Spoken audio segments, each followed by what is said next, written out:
Hello， 大家好，歡迎大家翻嚟米大師嘅 channel 啊！大家見到呢個背景咧，就知我而家喺 studio 啦。咁我轉眼間咧已經租咗呢度差唔多有半年時間。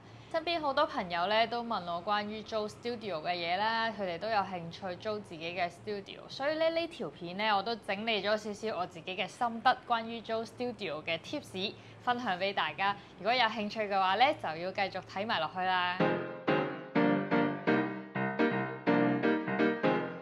首先第一個問題咧就係點樣去揾租盤，兩個方法可以揾啦，一個就係上網去揾啦，上網可以揾到唔同嘅租盤網站啦，咁就有 list 咗好多嘅租盤都可以俾你去選擇嘅。而第二個方法咧就係去你想租嘅嗰一個區域嗰度咧去揾翻當區嘅地產經紀幫你去介紹唔同嘅租盤。咁我當時咧兩個方法都有做過啦，但係我自己咧就偏向係上網去揾，我可以隨時隨地咧都睇到最新嘅update 嘅租盤，睇啱咗之後咧，咁就可以即刻撳掣啦 ，WhatsApp 翻負責嘅地產經紀啦，或者係業主本人嘅。就喺上網揾租盤嘅時候咧，我都發現其實同一個租盤咧，可能係有好多間唔同嘅經紀咧同時間負責緊，所以咧啲租盤咧係去得好快㗎。你今日睇啱咗，可能過兩日咧就已經俾人哋租咗出去啦。我嗰時咧係睇啱咗一個租盤咧，我就約咗個經紀咧去睇，但係我臨出門口嘅時候，發現自己中咗 Covid 喎，咁我即刻 cancel 啦。等我好翻想再睇嘅時候咧，個租盤咧就已經租咗出去啦。短短一個星期之間咧，都可以出現好多唔同嘅變化啦。所以大家睇啱咗嘅時候咧，都會好快落決定咧去租。大家喺租嘅時候咧，都要考慮清楚啦，就唔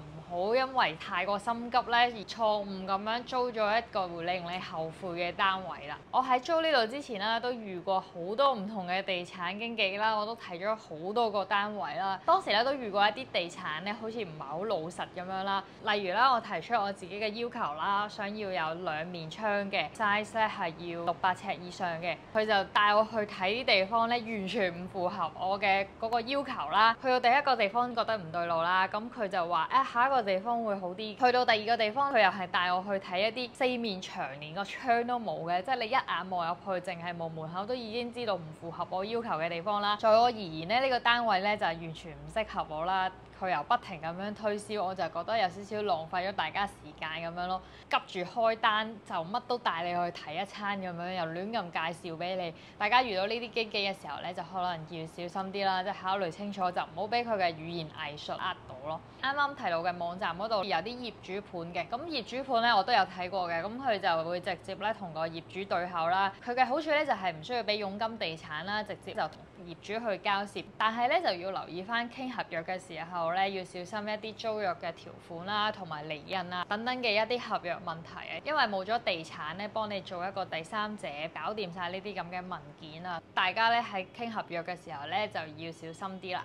第二個問題咧就係揾邊一區咧。我覺得揾邊一區咧就要視乎翻你嘅目的係做啲乜嘢。有啲朋友咧佢係想做生意嘅，咁我就覺得人流啦都好緊要，同埋你做嘅嗰一個生意涉及嘅人係啲咩人，咁就要喺翻嗰一區嗰度了解翻當區嘅需要咯。例如你係想整 gel 甲，可能就要去翻一啲大眾少少嘅地方啦，例如尖沙咀、觀塘比較多 OL 嘅地方。如果你係做影樓啊或者一啲 studio，就可以揀翻喺葵興啊、荔枝角啊、觀塘呢啲地方就比較多 media 嘅公司，多啲機會咧有人會租場啦，或者係揾你影相等等嘅。另一個問題都幾緊要就係近唔近地鐵站啊！我喺葵興站咧都要行5至8分鐘左右咧先會過到嚟呢度啦。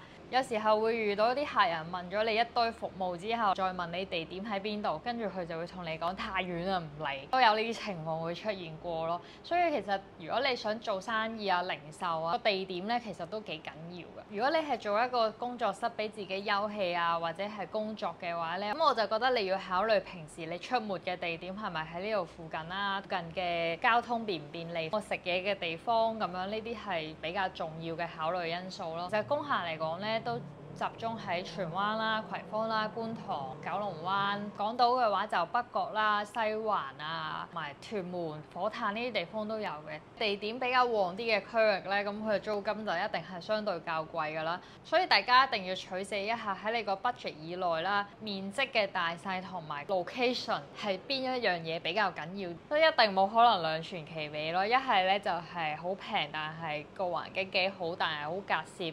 一係咧就租金好貴，我咧就喺呢個取捨之間咧就揀咗一個租金比較平少少、葵興區，而面積咧都相對會大少少嘅地方落腳啦。如果你問我有冇後悔咧，我都有覺得呢個 location 咧係有少少輸蝕嘅，對於我做呢一樣嘢。後尾問翻啲朋友咧，佢哋都會覺得呢一區咧係比較少會過嚟咯。如果個 location 係尖沙咀啊咁樣，佢哋會多啲機會會想過嚟。所以大家喺做生意之前咧都要做多少少 research。啦，因為你做嘅營業額咧，好大部分咧都會去咗租金嗰度啊。如果你個租真係太貴啦，未必 afford 到客源嘅話，就會令到你嘅生意咧陷入困境啊。到第三樣嘢咧，就係睇盤要注意啲咩啦。當你係上網揾多一個租盤嘅時候，你就約個經紀出嚟帶你去睇樓盤啦。但係有時候咧，你睇咗好多間之後咧，你都開始埋目咗啦，好似間間都差唔多。入完門口啊，睇完啦，跟住走咁樣嘅情況啦，呢個就好容易令到錯誤嘅發生啊！睇樓盤嘅時候咧，我哋都要注意好多嘅事項啦。首先第一樣嘢咧，就係由你入 lift 開始啦。咁你就要留意下咧，你個大廈咧有幾多個貨 lift 啦，有幾多個客 lift 啦，同埋平均嘅等候時間大概係幾耐。其實咧，我都係租咗呢度咧，先知咧樓下嗰個 lift 係要等好耐咯。朋友咧過嚟嘅時候咧，成日都同我講話，好似去咗機場登機咁耐咯。佢都有2架貨 lift，佢就唔俾人坐嘅。如果你冇攜貨嘅話咧，個保安咧係好嚴格，唔俾你入去嘅。如果你夾硬用嘅話咧，佢又會鬧你咯。所以只有1架客 lift 啦，嗰架客 lift 咧又要去晒24層咁多，等候時間等好耐咯。當你入到個單位啦，就要開始留意下附近嘅單位咧，又係做啲咩嘅工作啦。你問地產啊，隔離係做咩生意㗎？佢都唔會答你㗎。其實根本都唔知咯。每日 handle 緊咁多個租盤，隔離嗰啲租盤都可能未必係佢負責。所以咧，你就要留意下隔離嗰啲水牌啦。隔離嘅單位咁緊要咧，有時候咧你需要一個好安靜嘅環境，撞正一啲比較嘈吵嘅，可能 party room 啊、band 房咁樣，就會變咗長時間咧喺呢個 studio 咧都會覺得好嘈吵咯。對於需要一個好安靜環境嘅租客啦，例如你想做 gel 甲啊、美容院，好似我咁樣開畫室，好嘈嘅話，其實都會影響咗客人喺呢度嘅一個體驗。同時咧都要留意埋條通道暢唔暢通啦。如果客人嚟到啦，見到條走廊咧係阻塞晒嘅，擺晒貨出嚟嘅，佢嘅感覺咧都會冇咁好啦。如果你係要自己住嘅話咧，咁都要留意下個私隱度夠唔夠高啦，或者係個保安系統夠唔夠好啦，有冇 CCTV 啊等等呢啲嘢去保障翻自己。租呢個位咧，佢係要先撳咗個密碼鎖入嚟啦，然之後入到嚟之後咧，佢係劏開咗有5間房。我一開頭睇嘅時候咧，冇留意到呢一點啦，但係後尾咧，我發現其實呢個都係一個比較麻煩嘅一個地方啊，因為我係最入邊嗰一個單位啦。我安裝咗個門鐘，因為太遠嘅關係咧，有時接觸不良咧，佢出邊咧撳完門鐘之後咧，我入邊咧係聽唔到咯。如果我再租地方嘅話咧，我應該會揀翻個地方係我一入嚟呢度啦，就已經係我嗰度門口咁樣會好啲咯。佢又隔咗道密碼鎖，我又唔係好方便咧，將個密碼俾晒全部人啦。始終有隔離鄰舍，唔知佢哋會唔會介意個密碼傳開咗去。第4樣嘢要留意嘅咧，就係佢個廁所，獨立廁所咧個價錢就一定會偏貴少少啦。你就要留意個廁所有冇需要係一個獨立廁所。你有時會喺度過夜嘅話，咁可能要個廁所有埋個熱水爐嘅，就要留意翻可唔可以安裝個熱水爐啊，或者佢本身有冇來自一個熱水爐啦。咁睇晒呢啲嘢之後咧，當你入到去嗰個租盤嘅時候啦，咁你都可以帶定把尺過嚟咧去量度一下個單位嘅大細，因為好多時候咧實用面積啦同埋個建築面積係可以差好遠咯。佢話呢度個建築面積咧係800尺左右啦，實用面積咧就真係好細咯，即係得翻40%左右都有機會咯。除咗度尺之外啦，要留意下佢個牆身咧有冇一啲剝落嘅情況，因為咧呢個就會影響你要唔要裝修啊。裝修嚟講咧，都要一個好大嘅 budget 啦。如果你本身咧嗰個裝修係偏舊嘅話咧，就算你個租金好平都好，到時又要花時間去裝修啦，又要俾租金喎，就好唔抵㗎啦。我哋約地產去睇個租盤係唔需要俾任何嘅費用住啦，直至我哋係確實去租嗰個單位嘅時候咧，需要俾佣金嘅。大家咧都可以不妨咧睇多幾次同一個單位，如果真係你覺得係一個你嘅心水單位嘅話，我呢個單位咧我都嚟睇咗2次啦。不過咧我嚟睇嘅2次咧我都係日頭嚟睇，點知咧我租完呢個單位入嚟第一日先發現原來呢個單位嘅對面咧佢係一間 band 房嚟㗎，佢每晚咧都會夾 band 啦，勁嘈啦。有啲客人啦可能夜晚過嚟畫畫嘅話咧，咁我一定要關窗關門先可以有少少隔音，但係都係仲聽到嗰啲band 房嘅嘈吵聲音咯，可能你就要跟翻你邊一個時段主要用呢個工作室，揀翻呢個時段去睇你個租盤。我係夜晚多會用呢度嘅，咁我就夜晚黑嚟睇。feel 下佢個環境啱唔啱？佢日頭冇人夾 band 㗎嘛，但係我日頭都唔會翻嚟嘅，變咗我就唔知道原來夜晚嘅時候呢個體驗係完全唔同喎。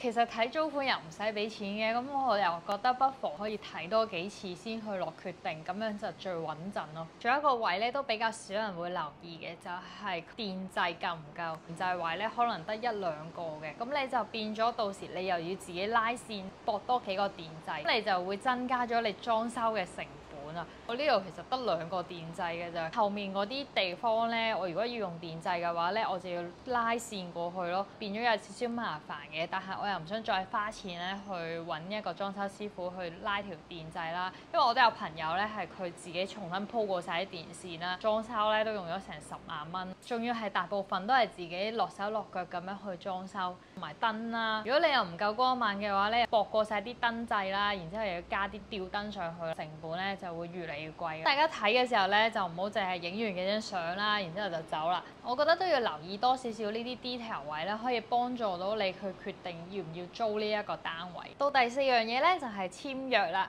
咁當你睇啱咗個單位啦，所有嘢都符合晒你嘅心水之後咧，你就開始同地產咧傾合約啦。通常咧都係1年生1年死啦，有啲可能係2年死，你都可以同個地產咧去傾下合約啦，同埋個價錢嘅。上網咧見到佢嘅嗰個租金，你都可以同佢講價。好似我呢度咁樣啦，佢 list 出嚟14000蚊，我都講價咧講到11000，就都平咗3000蚊咯。你諗下，如果每個月慳咗3000蚊嘅話，1年嘅話咧就係1年都應該慳咗幾萬蚊嘅喎。你仲要問埋佢個電費啦、水費咧係點樣計嘅？每一個單位咧都可能未必一樣嘅，即係好似我咁樣咧，佢個水費咧就係固定嘅，每個月都係一個價錢啦。電費咧佢就係同呢一層嘅其他隔離5個單位咧 share 嗰個電費嘅，唔理你用得多或者用得少，要除翻開平均，大家都係咁多錢。有啲咧就係自己有個電錶，咁就自己計翻你自己嘅電費咁樣。除咗租金係可以講價之外咧，地產嘅佣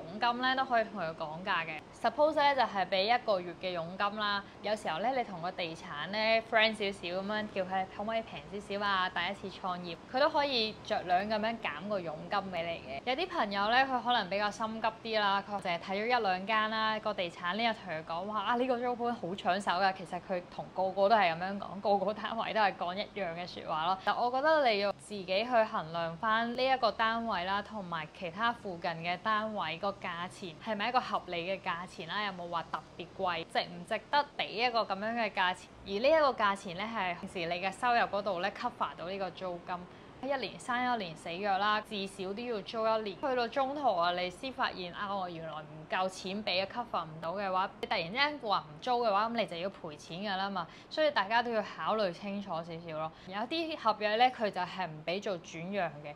有啲合約咧，佢係可以俾你做轉讓。大家一時間衝動咗租完之後，又發現 Touchwood 要執笠啦，中間咧轉租俾其他人啦。呢啲都係喺合約嗰度咧，要同地產咧事先傾清楚咯。總結咧就係喺租嘅時候咧，千祈唔好太過心急。其實我都理解嘅，好多時候咧，你一睇完之後咧，好似好多嘢都好冇心理準備咁樣，無聊走去諗住睇下嘅啫，冇諗住租嘅。點知一望又有啱喎。呢個啱咧就話好搶手㗎，突然之間落咗決定，所有嘢就會嘭嘭聲咁樣開始咗啦，逼使你。雖然所有嘢都嚟得好快啦，但係我覺得都要花多少少時間咧去做多啲 research 啦，即係睇清楚呢一個單位係咪真係適合你，先好開始落決定。同埋咁樣你咧先唔會後悔啦，可以繼續咁樣長租到落去咯。因為你每次住唔同嘅地方咧，都係一個成本啦，你又要搬嘢，又要重新裝修，又要重新擺位嗰啲嘢咧。以上咧就係我自己租工廈嘅時候啦，都有少少忽略咗嘅地方。希望以上呢啲 tips 咧都可以幫你哋揾到一個